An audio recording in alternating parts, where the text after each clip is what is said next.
Just quieten down, baby. Per capita export value. Libraries! Minister, are you embarrassed by your behavior today? There's a lot of bleeding hearts around. Do you have the fortitude or the gonads to stand up and come across here and say that to me, you son of a bitch? Just watch me. He certainly went too far, Mr. Speaker, when I saw him stick his tongue out. Contemptuous disregard. More than a slab of bacon talking here. The disappointment you also feel is my responsibility. I lost my temper. What is the nature of your thoughts? The word was F-A-R-T.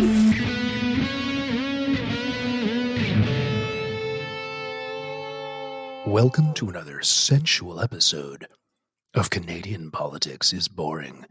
My name is Jesse, and with me is the ever-hairy Reese Waters. Reese, wave to the camera. It sounds like a sex tape. I'm not gonna. Yeah, cool. Hi, I'm Reese. Welcome to Canadian Politics is Boring. This is Jesse, the Lothario / co-host. What's a Lothario? Isn't it like someone who's like a fox, like after like a sex person? A sex person. You know, people who are like, yeah, they're all about just having sex and seducing people. People. That's I stole that phrase from Alan Partridge, the classic British TV show. Lothario. Okay. I went on a date once many years ago With a sex person? with someone, and this is when these were popular, which like you just don't hear about them anymore, but someone who worked as a phone sex worker. Seriously, we talked about that. If we were working from, it was the original working from home. Yeah, we're like, she had an amazing voice, and then we went on like one date. We met up for coffee or whatever, and then you just kept calling her after. Like the date didn't really go anywhere. This relationship isn't working in. But it was yeah. However, I'm going to call you. That's so funny. Anyway, what's today's sexy episode? Dating stories. I have what? I have the best date. I do have the best dating stories. Yeah, exactly. By best, I mean horrible. It's like, the best, but the most entertaining. Yes, not necessarily the most successful in the way that you wanted them to be. I don't know. Maybe you're just not telling me about those. Anyway, I said in the last episode we do something fun and historic, and we do about mind control in Montreal. Oh yeah, that's right. Now I'm going to do that. I'm not going to do that one right this week. I'm going to do a more fun historic one, only because there are aspects. It's very interesting, very funny, but there are also some very shocking aspects of the mind control episode. So I thought I'd just do something a bit more fun this time. Shocking, as in like. Oh, okay. All right. Yeah. So like I'm going to tease that one. We will be covering mind control. But it's going to be depressing or gory or gross, and I'm going to walk away feeling horrible about life. I thought I'd just do one that was a bit more like mind-blowingly fun. All right. I want to say fun. It involves thousands of drunken sailors rioting and destroying a city. I'm down. Yeah. Is this Johnny McDonald's like troop? So John A. and the McDonald's? John A. and the McDonald's is basically a band that goes around committing genocide and drinking. I shouldn't. You caught me off guard, man. I shouldn't be laughing at that, but fuck. John A. and the McDonald's coming to a city near you. The new album by John A. and the McDonald's. All right, tell me 2 Juno Awards. Anyway.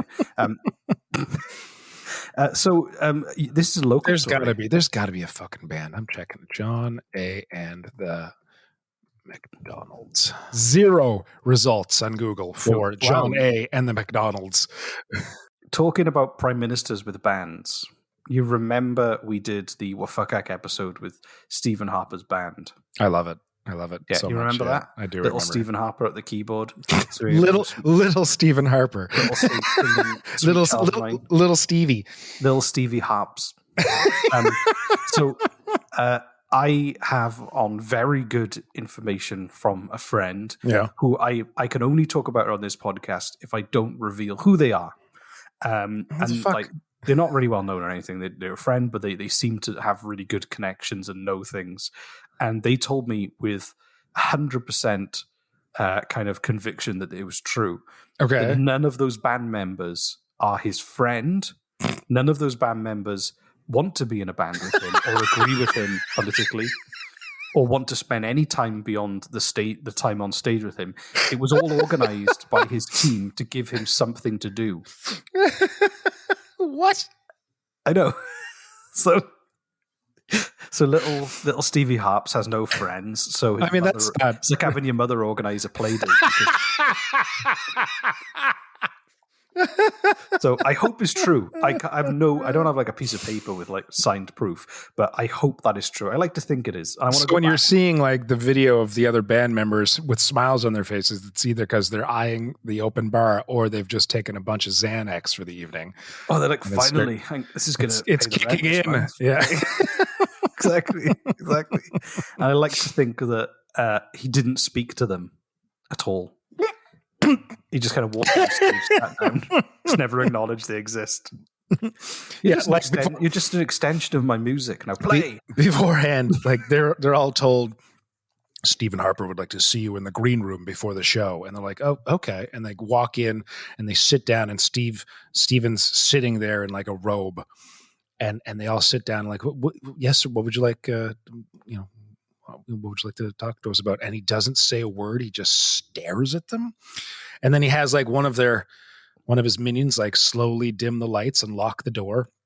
And it's a good like 3 hours before the show. And like he's got like a fog machine going on inside, and he just slowly unbuttons his robe as like weird harp music plays in the background while staring people down for minutes at a time. Working to the point where he flashes them his old fella.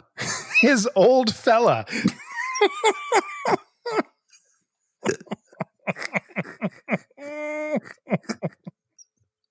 Now, who named that? Was it him, his wife? No, Stephen Harper calls his penis Stevie Harps. Little Stevie Harps. Oh, little Stevie. I like old fella. Old fella. Oh, hey there, old fella. Like he's surprised to see him every time he goes for a piss. Still hanging on, are you? Okay. Still there. Anyway, that's so should we talk about the history, the drunken history riot? Yeah, tell me. Yeah. Fill me in. Have you ever heard of a thing called World War II? It's rung a bell. It was a big deal. So I've heard. Yeah, a lot of stuff happened. A lot of people died. So World War II. You always know how to perk up the mood, you know? Yeah, exactly. So VE Day, Victory in Europe. This is known as the Halifax VE Day riots. So this is a local story. And this happened on the 7th of May, 1945. So, okay. You must have seen pictures of VE Day where people are just in the streets partying, and like the iconic New York sailor kissing the woman in the middle of the streets with the party. That's that sort of thing. I think that's from. Yeah, exactly. So that didn't happen in Halifax. What happened was a massive riot that nearly destroyed the city. So while everyone in New York was kissing and throwing confetti, people in Halifax were having a big fight. So Halifax were pretty angry people, so you know. Yeah. So Halifax has gone, like, during the war, from being like a small kind of fishing town to being one of the most important ports in the world, and certainly to the war effort for the Allies. You know, the harbour was where they launched all the convoys across the Atlantic to supply the war effort. So it'd become a really important place, and the population had doubled in size, but without any real investment in infrastructure, because all the resources were going to the war. Yeah, who gives a shit? Yeah, that's exactly the Canadian way. Nowhere to live? That's your problem. Welcome to Canada. We need more people. Do we need more houses for those people? No. They'll work it out. Don't get me started on that. Oh my God. Jesus. Anyway, it's yeah. So the issue of having a population double with no infrastructure is that landlords overcharge for shitty accommodation that is both small and unlivable. Mm-hmm. And also, local businesses were overcharging for outsiders. So if you were wearing a uniform, you were definitely not from Halifax, or realistically not from Halifax, because a lot of the men from Halifax were out fighting. So the local barber was like, you were like, "Hey, Sonny, I want to get a haircut," and he'd give you a haircut and he'd charge you more. What accent was that? 1940s sailor. That's a very specific accent. Can I hear it again? Sure, I'm gonna go get a haircut. Oh, it's changed to Cagney. Okay, that's I don't know. Is James that Cagney? I don't know. Yeah, you see. There we go. Okay, yeah, that one. That's how everybody spoke in the 40s. So gonna go get a haircut, eh? Now I'm turning into Jimmy Stewart. Oh, I think I'm gonna step off this boat here and it was go of get rapid myself evolution. a haircut. Yeah, it was a type of rapid evolution for the accent of Halifax. Within seconds. Yeah, yeah, exactly. Every sentence, everyone sounded different. So you had to queue to get into Clarence. a restaurant. You'd had to queue to get often for hours into a. You've been in Canada for how many years now, and you still use the word queue? Queue. Yeah, nobody here uses that. What do you say? Line. We line up. Nah, we have this on video. I took a couple years ago of us arguing between queue and line. Well, I spent 33 years of my life in the UK, and then you left it. I know, but that doesn't mean I can sell out who giving I the am. middle finger behind you as you went. I'm exporting my weird ways from Wales to Canada. All right, sorry, fine. I'm never going to say garage. I'm always going to Neither say am I. Garage. We're never going to say garage. That's how people say it. It's garage. I park in my garage. That's I'm definitely not going to say garage or garage. Way cooler. It's garage. I'm going to start a thing. Say garage. Garage. No. Not like it's a sex den. Okay. Yeah, exactly. Come into my garage. So all right, so the queue. There's a queue. There were queues, lineups, whatever you want to call them. This is very akin to the. Anyway, I was going to go somewhere, but I probably shouldn't. Let's keep going. So you had to queue up to eat food in a restaurant. You had to queue up to go to watch a movie. You couldn't buy alcohol anywhere because of the kind of very strict alcohol laws. So you had to buy it illegally from what were the moonshiners and bootleggers. We didn't have. Did we have what's it called? No, prohibition. We didn't have prohibition. No, but it's really strict. You can't just at that time it was still very strict for alcohol consumption. And like you what? couldn't fit in all the pubs. What was it? What were the rules? The rules. What were the rules? What were the rules? What were the rules? What were the rules? What were the rules? I think it was just not easy. Anyway, I didn't look at the research of the drink. Although you tried to Google it real quick, I'm betting. I'm doing it now. Locals were pissed off because there was never anything to buy on the shelves because the supply chain was crushed by the war effort, and more people lived there to buy the stuff that was it. Anyway, when the war ended, Halifax wasn't a very friendly place like it is today. Halifax was kind of slightly hostile and slightly on the edge and tired of years of war. Right. As you do. Yeah. War is rubbish, as they say. There's time of saying war is rubbish.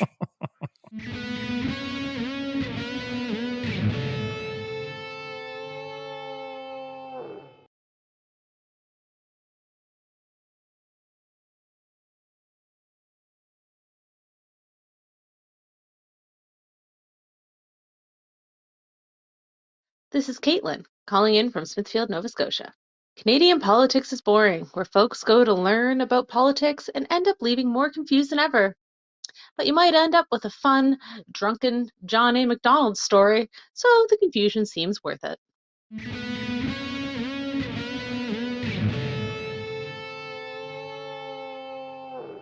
everyone celebrated on May the 7th, 1945, because war was over. Victory had been declared and Germany had surrendered. And a wonderful man named Rear Admiral Leonard W. Murray. That's a hell of a name. Yeah, I love Rear Admiral. I love Rear Admiral too. Rear Admiral is a funny thing to say. I don't know what it means. Shall I look up what Rear Admiral means? Just he walks backwards everywhere he goes. Rear Admiral is a senior naval flag officer rank who has back. A juicy rump. A juicy rump, exactly. When they walk, people look. So,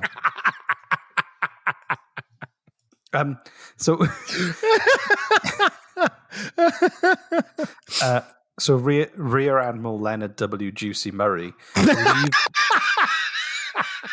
believed his sailors had won the right to celebrate, and even though all of his team, all of his gang said this is a shit idea, it's going to go bad, he let 9,000 of the men go off the ships on shore for the night to party on the agreement that the celebration be joyful without being destructive or distasteful.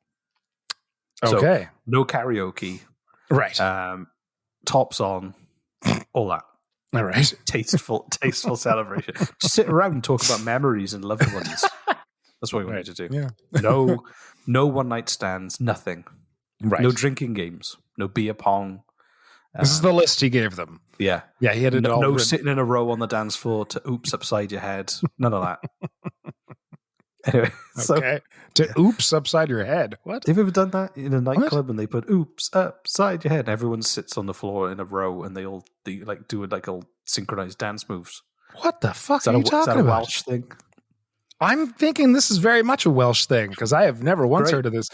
I was chuckling at everything you were telling me, and then you said that. I'm like, I must not have heard. And then I must not have heard about this. If you must be a thing. And then I thought even more about it. Like your head on the dance floor in a line. Send us a speak pipe and tell us if you know what the hell I'm talking about. Or even better, send us a video of you doing oops upside the head. I just want to see it.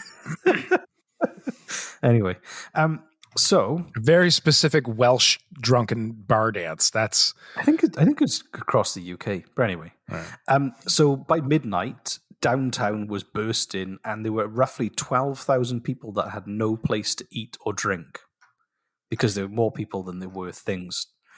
What facilities? Things. There were things. There are more people than there were things. Exactly. You're so eloquent with your words. Such a wordsmith. Yeah. Anyway, so because they didn't have any bars to go to, they instantly came to the conclusion that let's have a riot. Oh my God! 6 years of war. Let's have a riot. So they set the tram cars on fire. Jesus. They set a paddy wagon on fire. They smashed windows. They looted the liquor stores that were there. Any shops with supplies, they robbed those too. Holy fuck! Where are these soldiers from? They were from all over the kind of the war effort. Were there? Okay, so it would have been British, variety. Canadian. Yeah, they were just sailors who'd been on a ship. So on Barrington Street, there was so much broken glass in the street that it spilled over the top of the curb. Jesus. And somebody described it as looking like London after the Blitz. I sometimes feel like you're making half of this stuff up because this is insane, and this is in the city where I live, and I've never heard of this. This is again not surprising though. I do keep a low profile and tend to stick my fingers in my ears when someone tries to tell me something interesting. So please continue. Yeah. So what happened then was the next day, everyone was hungover, and the city was hungover, and all the things. And Rear Admiral Juicy Buns.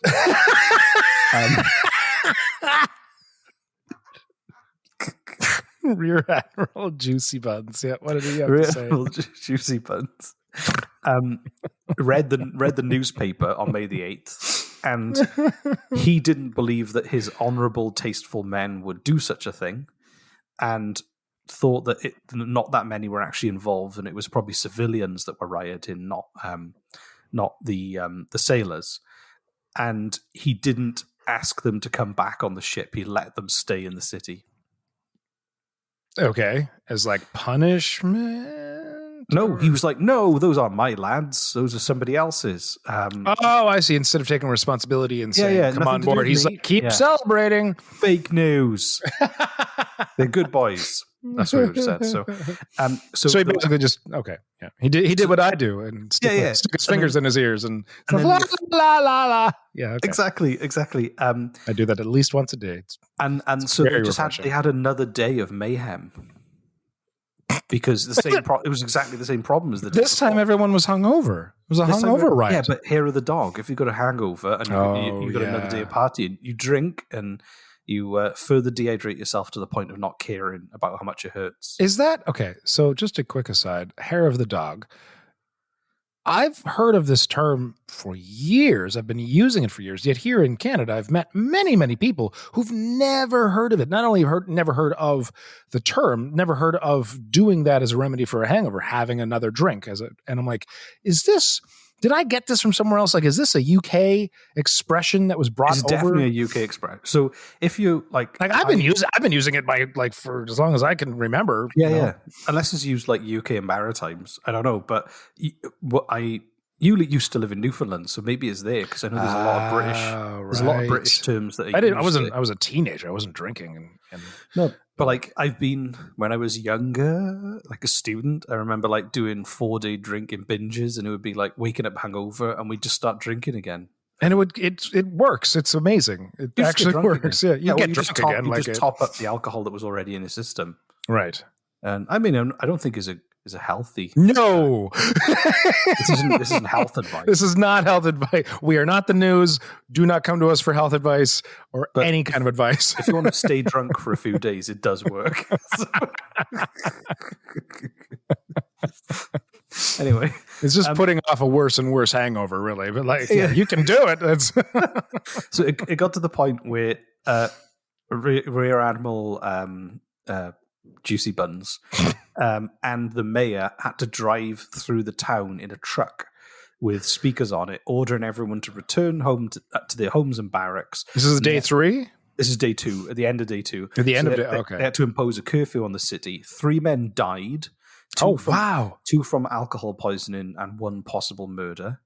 Oh my God! Can we were arrested? See, I wish you knew more. That I don't know. I just like I know you research what you do. From someone who knows nothing. No, but like no, yeah. Well, no. Okay, let me. Yes, but let me finish my sentence. I wish you were like this. I wish all this information was coming from like some well of information in your brain, because you say things like that and I'm like, oh my God, tell me more. I want to know more about and then it's always I don't know, because like you're telling me what you've researched, which is fine. If this was my full-time job, I would like read a book for every episode and be able to tell you everything. But okay. All right. I have 3 kids and 2 businesses, so it's hard to fit in and maintain a happy lifestyle. So if we can get our patrons to pay us $1 million a month, I'll do all the research you want then. Okay, cool. Right. Yeah. Because I do that. I ask you like, oh my God, like tell me more about the murder. Who got murdered? And I know your answer. I don't get paid enough to care, Jesse. Yeah, right. Exactly. Yeah. So 363 people were arrested. 654 businesses were damaged, and 207 other establishments were looted. 65,000 quarts of liquor, 8,000 cases of beer, and 1,500 cases of wine had been liberated or stolen from the Liquor Commission. Jesus. Well, I mean, like there's no way you can drink that much alcohol and have 2 days of nonstop angry smashing of things. I understand like people getting drunk and smashing things angrily, even for a few hours, but 48 hours of nonstop drunking smashing of things angrily, I don't see it. I think there was a lot of partying happening, like a lot of fucking happy partying. So $5 million was spent then replacing 2,624 sheets of plate glass in the city. Jesus. And then there was a big inquiry as to what happened, and a year later, Rear Admiral Leonard W. Murray resigned, but luckily he had a second career twerking in That's not true. I made that one up. That's not historical fact. It's too bad you have to, let our audience know that sort of thing. Yeah, well, you don't know. People. I say cut it out. I say cut you saying that out and just let them decide for themselves. I want at least one person going away telling that. He became a twerker afterwards. So, yeah. But what would you have done if you were on that ship and you just finished the war, you were exhausted and tired, and you missed your family, and you really wanted to have a drink and let off some steam, and your buddies were being released into the city, and of course you were going to go with them? What would you do? What would I do? Yeah, what would you do? I don't know, but you wouldn't go? No, of course I would. I'd go. Yeah. But when I got there, I don't know what I'd do. I mean, I can't see you being a very big rioter. No, I probably wouldn't riot. But I would. I definitely want to celebrate. I definitely want to get intoxicated somehow. You'd be passed out by 6:30 p.m. Yeah, exactly. I imagine I'd want to try and find somewhere I can do "Oops Upside Your Head" on a dance floor. Because no night out is complete without that. Your friends would put you in a corner. They'd exactly, take off one of your socks and lay it over your eyes so that you could sleep, and then they'd go out and smash windows. But the other thing that happened from this as well was there were some official celebrations that were supposed to happen that were disrupted by the riot. So at the top of Citadel Hill, there was supposed to be a fireworks display, and then they were going to have 8 bands converge at the base of the hill from various directions, each playing different songs. And when it got together, of time, just a cacophony of horrifying noises. Battle of the bands while fireworks are going off. Yeah, and this was disrupted. I can see why people were rioting now. Exactly. So, and this was disrupted, and the newspaper says, it was to the disappointment of thousands of mothers and children, because everyone was rioting, including the mothers and children. Yeah, including them, especially the mothers and children. Right. They're disappointed because they couldn't riot longer. Yeah, exactly. I just want more riots. Mothers and children smashing shit up together. Great. Anyway, so that was the Halifax riot. Did you enjoy it? Would you watch that as a stage show? Mothers and children smashing shit together. Just you go to a bar or like a trade conference show, whatever. Like, all right, now our intermission halftime show is mothers and children smashing shit together, and you're like, what? Oh, this might be interesting. And you get a glass of stout, and you lean by the bar, and up comes like a haggard looking mother with her 5 ragged children with some vases and some plates and dishes, and they come up and they just set a timer. And as soon as the timer starts going, they just start smashing shit with like their feet and like baseball bats, and they're screaming, and then the timer's off, and then they very quietly sweep up the remains and they just shuffle off the stage, and that's it. That's the show. Yeah. You like that? I do. I would pay top dollar for that. I'd buy that for $1, as they say in RoboCop. As one guy on one weird commercial set in RoboCop. Yeah. Yeah. That's the only thing I remember from it. Nothing else. It's the only thing worth remembering. Yeah. Anyway. So yeah, I'm gonna go work on my rear admiral. Is that gonna be your twerk? Is it the name of your twerk? Is the rear admiral? All right. Yeah. That could be a drink. Oh my God! Can someone? Oh my God! That sounds like a drink, though. Sorry for interrupt. It just sounds like it'd be a perfect cocktail. Can one of our listeners, if anyone here is a bartender, can they make us what was the guy's actual name? A rear admiral. I can't remember now. Where did I put it? I was going to say actually, his autobiography is called "My Life's Twerk." That's good. That's good. There we go. Someone make us you're all week. Someone make a drink called the Rear Admiral. Rear Admiral, and send us an ingredient. I actually before Leonard W. Murray. I was learning how to make cocktails at a friend's party, just because it looked like a fun thing to do, and I'm looking for new drinks to make to get my friends drunk with. And so if someone wants to make a drink called the Rear Admiral and send it to me. That'd be awesome. It's a mixture of just Baileys. Not you. You're not allowed to. Ew. Oh God. Just curdled Baileys. Yeah. That's Yeah, and then stick it in the microwave for 5 minutes. There you go. Yeah, that's whiskey, hot chocolate, and gravy. I'm no drinks expert. I don't know how those flavors would infuse, but anyway. GERD. Yeah. What's the call to action, Jesse? I think I just gave it. So send us your Rear Admiral ingredients and methodology of how you would mix it, and we'll make them and try them. Yep, there you go. There's your call to action for the end of the day. Thanks, Reese, for this very entertaining episode. You're welcome, Jesse. We'll see you soon. Bye. Jesus. Bye.